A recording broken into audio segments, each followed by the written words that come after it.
Questions of much graver and universal interest occupy our minds today.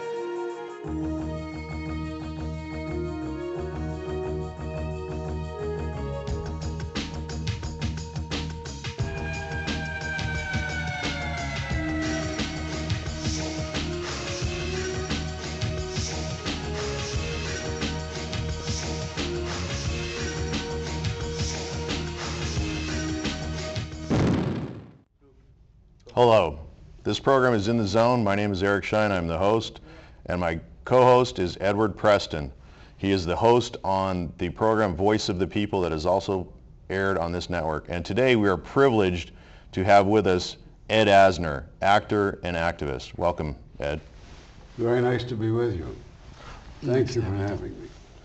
So, many things to talk about, and I know you have one, well, first and foremost, I think most of America, if not the world, knows and understands your role as Lou Grant. I kept trying to understand it myself, but it became a strange icon who convinced, once I went into our series, to convince a lot of young people out there, unbeknownst to me, to go into the world of journalism. Now, when I was in my journalism class in high school, my professor came up to me one day, says, "You thinking of going into journalism?" And I said, "Yeah, I am." He says, "I wouldn't." I said, "Why not?" He said, "You can't make a living." And as we now see with corporate control of journalism throughout this country of ours and the inability to speak other than corporate control, there is no real journalism going on for the most part other than blogs and the internet, and even that can be suspect at times. So don't blame me for going into journalism. No, not at all. And Edward did share that before the program that you were. Yeah, it was a motivating factor for me to pursue journalism. It's a great and noble pursuit. Unfortunately, there's too much to trip you up along the way. Right. That's where alternative media, such as this show, provides the counterpoint to the mainstream media. Well, thank God for it. And I'm waiting to see what controls and creations are arrived at to block you and to block all the others out there who are giving us the alternative news and the alternative press. Oh, and there are moves afoot. I mean, many people have talked about taking down the internet, controls on the internet, controls on bloggers, controls on, instead of opening things up so that more people can join the fray and more voices can be heard. And as clever as they are, that magnificent, vaporous they're still not smart enough to have moved fast enough to shut you up. But give them time. Oh, I am. I don't want to give them time. Well, we have this half hour, so let's get into some serious issues. One, you're very familiar with what's going on at Walter Reed. The toured there about 6 weeks ago, 2 months ago. And what did you see? I didn't see the roaches and the rats. I didn't go into those domiciles. We visited the wounded veterans, and I was never more impressed, because I am so anti this war, right, that I was amazed at how impressive these young people were, how bereft I felt at what had been done to them serving this cause. And it was a strange dichotomy, this feeling I had for them and my hatred for the war. Can you speak a little bit about your hatred for the war?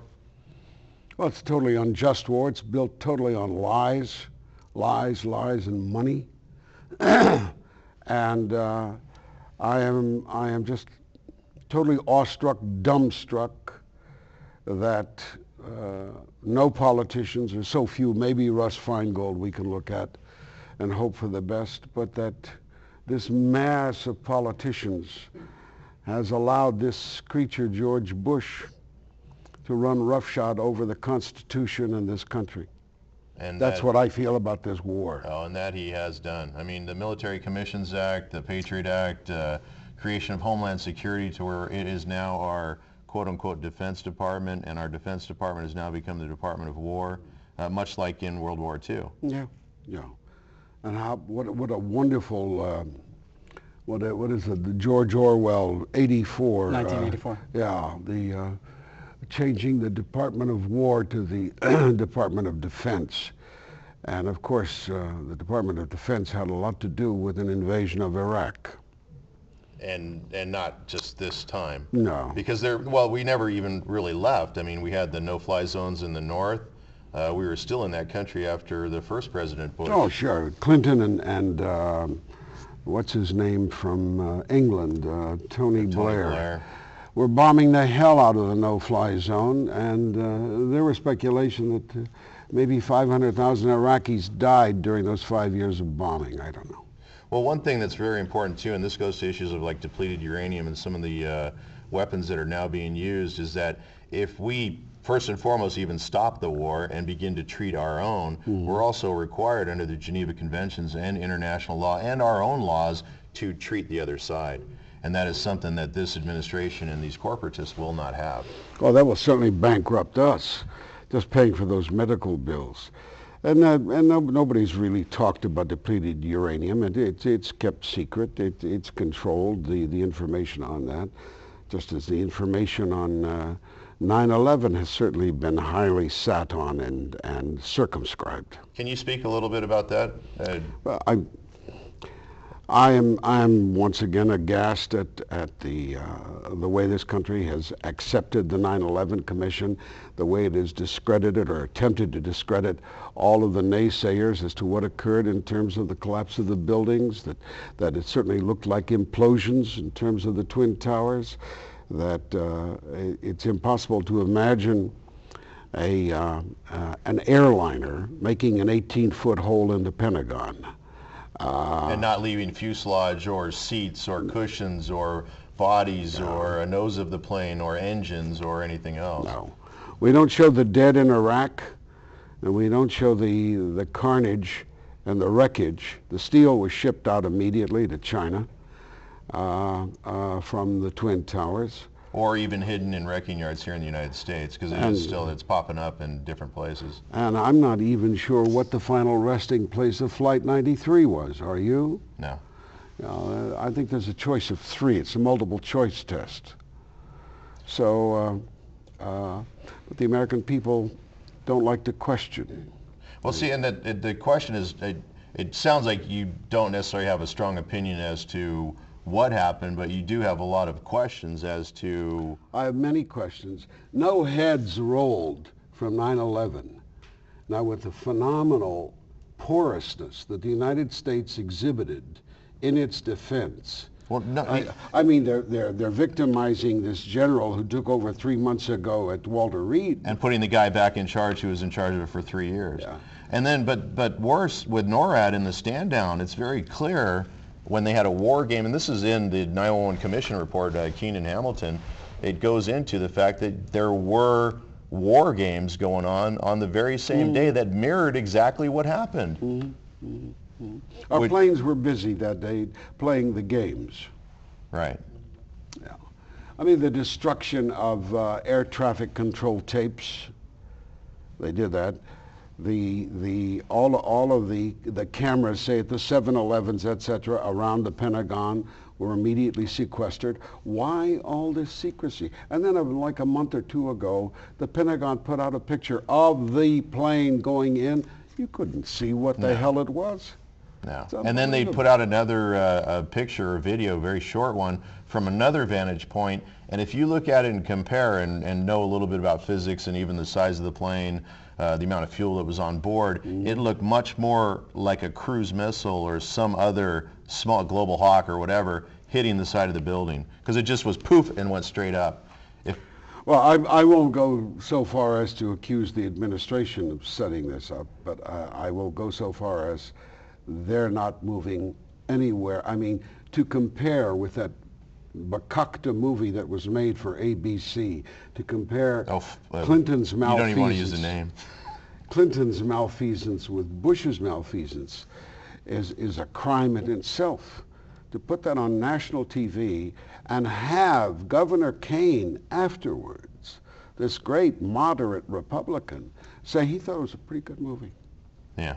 Well, and Giuliani's come out. He's actually testified in the case against, I'm not sure if it was Otta or the one who was tried in New York, the supposed terrorist. I don't know if it was a dirty bomber, but Giuliani came in as a, not necessarily a character witness, but spoke of all the horrors that went on in New York, you know, as if he was the, I guess, end-all be-all of, and I mean, more appropriately, some of the victims, whether they be firemen, policemen, widows, family members, they're all being quashed and they're not being allowed to speak, especially if they took any kind of payout on the 911 fund.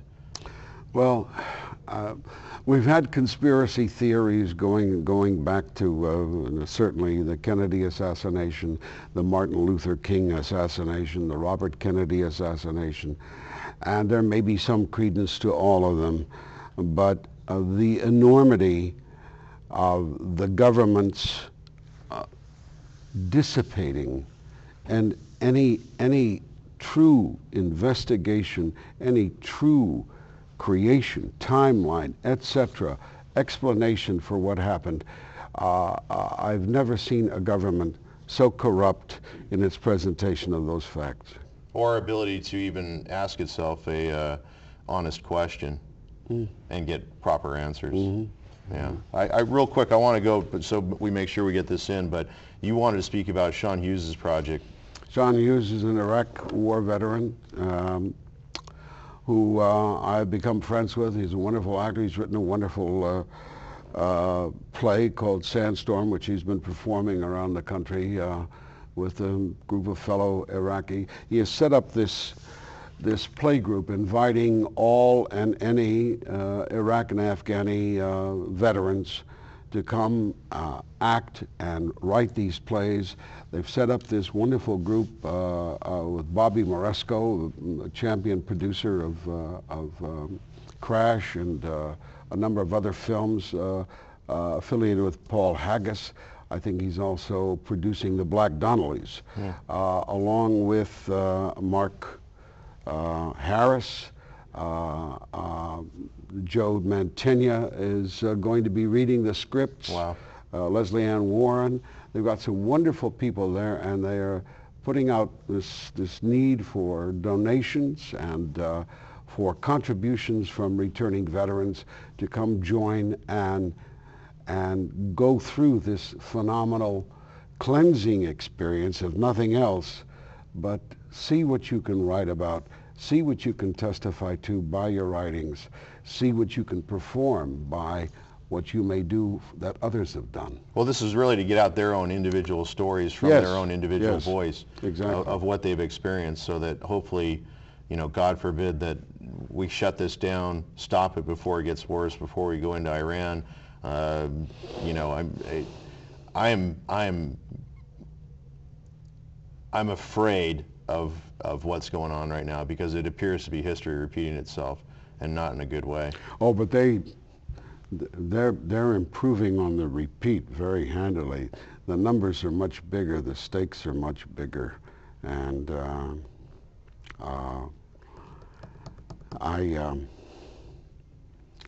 question authority is the best bumper sticker I ever came across. Yeah, I appreciate that too. Edward, sorry. What is your opinion about entertainment industry's responsibility in the promotion of the U.S. government agendas? An example would be like the films or documentaries that you see like on the History Channel that promote strongly the administration's course of action, where they tend to, in essence, dehumanize perhaps the soon-to-be like Iranians, or even like you brought up Flight 93, you know, where and I hate to use the word propaganda. They skew or alter the facts in a certain way. Or pay for it. I have watched the History Channel. I'm not equipped to say, because I'm not a regular watcher, as to be aware of their spouting the government line. I had some friends make up a documentary on volunteers in the Army the other day. They wanted me to narrate. And I looked at it, and it was nothing but a puff film of propaganda film to join the service. I saw none of the tears. I saw none of the recriminations. I saw none of the horrors of the reality of. I'm just talking about recruits in basic, of the abasement and the debasement that goes on to make them into the killers they want them to be. I saw none of that. I said, I wouldn't do this. Well, you've heard of Armstrong Williams and some of the other ones that were actually getting paid by the administration to not only do stories overseas for literal propaganda to quote unquote win the hearts and minds or win the war, but to affect what is going on here and actually get people to join what I like to call the war party. Mm-hmm. Well, I mean, we're in a country where 8 prosecutors who were appointed by Republicans have been kicked out of the Justice Department, and the Senate, the Democrats in the Senate are doing a pretty fair job of investigating it, but 6, at least 6, had admirable ratings and reports, and it's never happened before. Where are the people who are saying, how can you do this? Why are you doing this? Well, and whistleblowers, I mean, whether you look at Colleen Rowley or Daniel Ellsberg, they're doing the same games they did to him, but on a much wider, broader program to where they're breaking in. They broke into the psychiatrist's office, stole his medical records, and wanted to see what kind of dirt they could dig up. But they were made to pay. They were made to pay. True. The Ellsberg was clever enough and intelligent enough, and the forces of justice we had in this country at that time were strong enough to override the government and punish the government for those intrusions into Ellsberg's life. We don't have that now. Well, not necessarily to punish the government, to punish the individuals and change the government like FISA to where we have a system. So, okay, we need this because of foreign intelligence, foreign terrorists. Well, we have this court, and this is how you're going to do it to protect, most importantly, the Constitution, because protecting the Constitution, the Declaration of Independence also, and the Bill of Rights and all the statutes that come therefrom, protects all of us. And as is, you know, you say FISA, and it's never been shown, but the speculation is that any time they even went to FISA, they'd get an okay. I think there was one time that they didn't. Yeah. And most of them, too, they can do it after the fact, like 72 hours, I believe. They'd actually even change it to increase it. I think it was up to 2 weeks, meaning they could start to tail, gather information, but then they had to go in and say why they were doing it, show it to the court, and the court would say, look, stop now, redress it. Right. You're dealing with a president, if you want to call him that, because it tends to dishonor all those who preceded him. A president who has done more presidential signings than all the other presidents who ever preceded him. And presidential signing means that if a Congress passes a law and he doesn't like it, no matter the fact that it's passed, or he may even sign it, but when he wishes, he can totally ignore it. Well, he's even coming out like on the Bacon-Davis Act that had been in force and effect for decades and saying that it doesn't matter anymore, it doesn't apply, so that federal contractors could take what they're, you know, contracted to provide up here and instead provide down here and take that slice of pie in between and put it in their own pocket, which they are ethically and legally not allowed to do. Oh, yeah. Ethically and legally. What a laugh. Right. Well, that's been kind of thrown out the window for quite some time now. Ethics. Yeah. Well, and how old is that text? You know, ethics, and even Plato's The Republic, several thousand years old, and we still have not learned, because at some point what is going on is, and even the Bible speaks of this, and to some extent it's also, and I'm not a Bible thumper, but to some extent it speaks about the creation of civilizations and the destruction. And it just doesn't happen. This is being orchestrated from within. There ain't no higher being orchestrated, no matter how much George Bush may give him credit. I think it's all George and his feeders who create this unbelievably corrupt mess. And my God, can you imagine, let's say a Democrat runs, whoever it may be, would you want to be that Democrat? And look at the enormous mess that I think is going to be impossible to clean up for any one individual who gets elected president.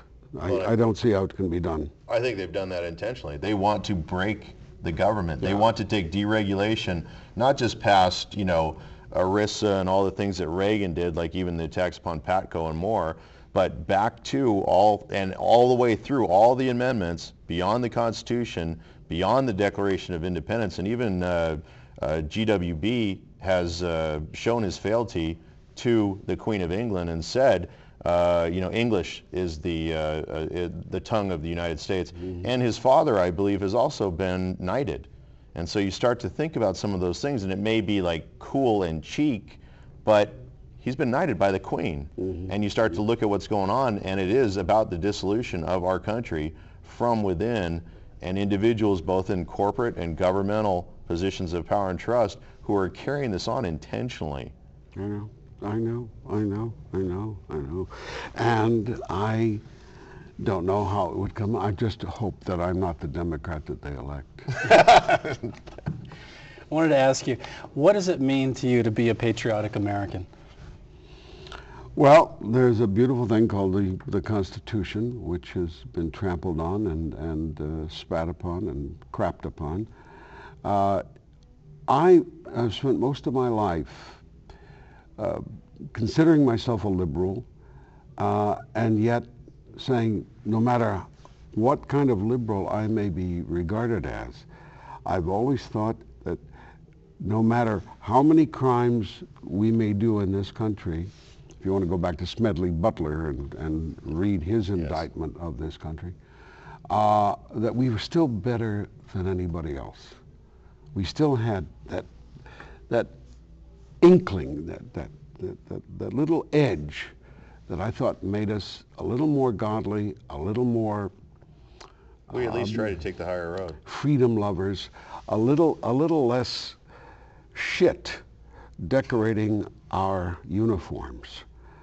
I think that this administration has finally brought us down to ground level, to ground zero, and has made us as dirty as anybody else you can find because of its actions and our killing factor. Well, as a follow-up question, then, where do you see America headed, and what, as Americans, can we do about it? Well, you asked me about being an American. What do I feel about America?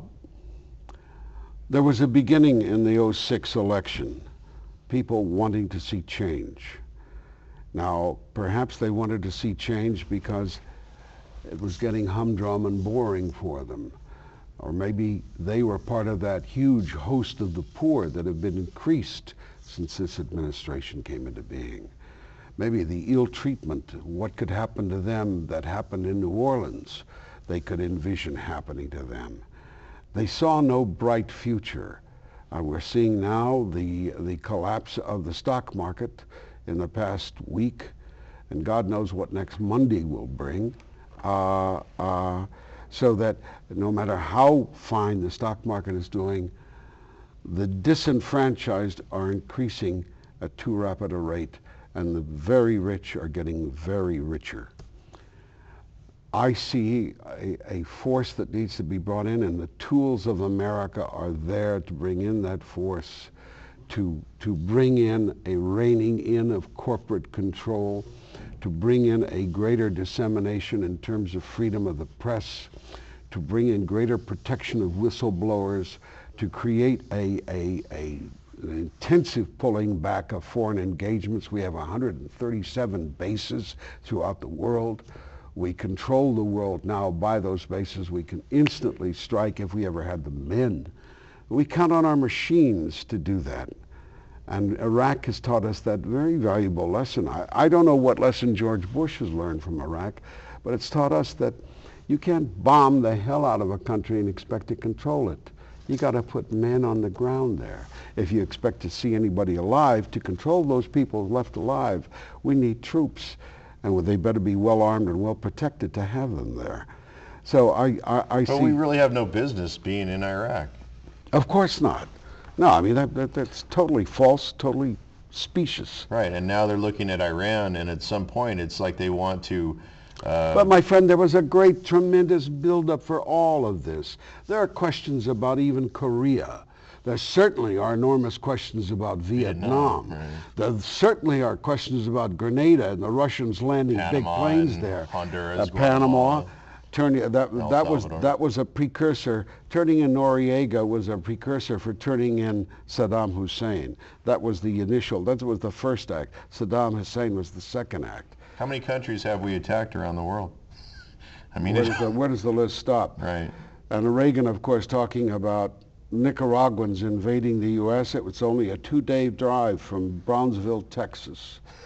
And we were supposed to think, hey, those coffee growers could come storming up here anytime. Right. Yeah. Just like Iraq could invade our country. And Yeah, impending threat and doom. And Condoleezza talking about, you wait for the mushroom cloud. But there's no act two to any mushroom cloud Saddam could have put up. any rays of hope? I don't have much, no, I don't. You said the tools are here. I mean, really, we are the ones... Unless our people wake up and try to think, what is it truly to be an American, and stop worrying about Mexicans crossing the border, why the Mexicans would want to cross the border. Things must really be rotten down there for them to want to come here and hope to make a living. True. And we're doing nothing. I mean, we've set up this whole paradigm, and our own country uses immigration to attack. It's another whipping. What do you call it? Dog. Yeah. It's a mislead. It's always Misdirection, redirection. Yeah, look to the foreigner. Always find the Well, foreigner. And if you can't find the foreigner, then find the Jew in your midst. Yeah, right. Well, Hitler used that tactic very effectively. Yeah, of course he did. It's to demonize and dehumanize. And sadly to say, here in the U.S., when they were establishing and expanding westward, what did they do with the Indians? Mm-hmm. It's the same game. Different people by label are playing it, but it's worked before, so they recycle the same games over and over. And now you and I and Edward and everyone else have become the indigenous people, born and raised or emigrated here, and now they want to replace us. And they want to sell off all of our inalienable rights to others. Yes, they certainly do. They certainly do. And there's some good cases coming up before the Supreme Court. I can't enumerate them right now, but I think that they will. I think the Guantanamo thing is going to really come to a head in the next year with the Supreme Court. And let's see what these two fine new additions to the Supreme Court will give us. Question, history written by the victors? Oh, always, always. Well, I mean, I'm going back to my earlier thing.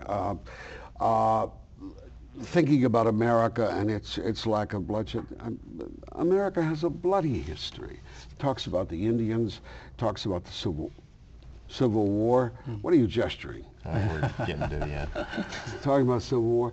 There was a book there, and California certainly was regarded as a fairly benevolent place. There was a book came out, I don't know, 20, 25 years ago, talked about bloody California, where Los Angeles itself had Chinese ghettos. And finally, some of the white guys decided to, really knock the hell out of the Chinese. They went into the ghettos and they killed right and left, raped the women, and the town marshals stood at the gateways to the ghetto and drove any Chinese trying to get out back in. So, I mean, that's what we don't hear enough about in terms of our checkered history. Wow. With that, thank you, sir.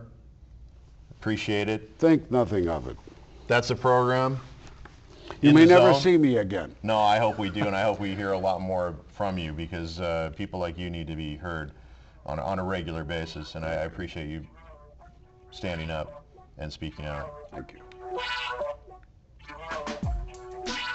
All right.